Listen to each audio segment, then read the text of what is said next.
C'est un véritable baby crash qui se prépare pour la France cette année. En décembre dernier, soit 9 mois après le début du confinement, le nombre de naissances a été inférieur de 7,3% à celui de décembre 2019. Celui de janvier 2021 en baisse de plus de 13% par rapport au même mois de l'année précédente et la tendance s'est confirmée en février. Elle devrait en outre se poursuivre au cours des prochains mois avec une crise sanitaire qui s'étire et qui prolonge d'autant les difficultés économiques.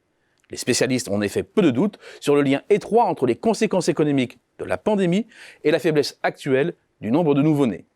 La montée des inquiétudes, les doutes sur l'avenir provoqués par les périodes de crise s'accompagnent en effet traditionnellement d'un recul de la natalité, comme ce fut le cas après le premier choc pétrolier de 1973, mais aussi après la crise de 1993, ou bien encore à la suite de la grande récession de 2009 et des crises à répétition qui ont suivi.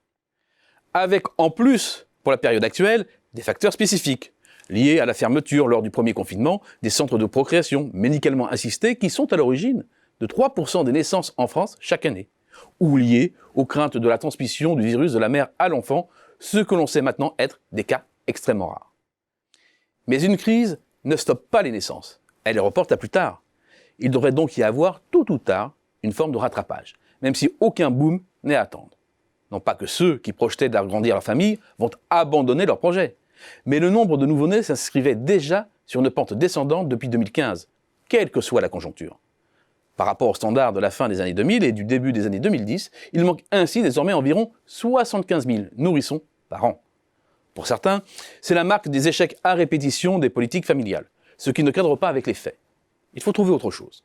Le premier élément à intégrer dans l'équation est celui de l'évolution du nombre de femmes en âge d'avoir des enfants. Le taux de fécondité dépend en effet de l'âge, et il est à son apogée entre 25 et 34 ans. En grossissant à peine le trait, le suivi des nombres de femmes âgées entre 20 et 44 ans donne donc un très bon aperçu de l'évolution du nombre de mères potentielles. Et il a sacrément baissé, passant de plus de 11 millions au début des années 90 à peine plus de 10 aujourd'hui. C'est de la simple mécanique. Le nombre de naissances a beaucoup diminué dans les années 80 jusqu'en 1994, où il descend à son plus bas depuis 1946. Et ce sont ces générations qui arrivent maintenant à l'âge de procréer. Pour le rebond du nombre de naissances, il faudra donc attendre quelques années. Il arrivera au moment où les générations nombreuses, nées à la fin des années 90 et au début des années 2000, seront en âge d'avoir des enfants. Deuxième facteur à prendre en compte, les femmes retardent leur première maternité. Elles ont leur premier enfant vers 28,5 ans quand leurs mères ont eu le leur vers 25 ans. Les enfants suivants sont retardés d'autant, et l'âge moyen à la maternité, pour l'ensemble des naissances, que les enfants soient le premier de leur mère ou non, ne cesse de s'élever pour atteindre 30,8 ans en 2020, soit 2 ans de plus par rapport à 1994. Cet allongement déprime mécaniquement l'indicateur de fécondité. Les femmes qui s'apprêtent à avoir un enfant attendent pour l'avoir, alors que leurs aînés l'avaient déjà eu. Le nombre total de naissances au cours d'une année est d'autant diminué. Le recul actuel du nombre de naissances s'inscrit dans un contexte de baisse continue de la natalité depuis plusieurs années, liée à l'arrivée à l'âge d'avoir des enfants de génération creuse et de l'augmentation de l'âge moyen de la première maternité.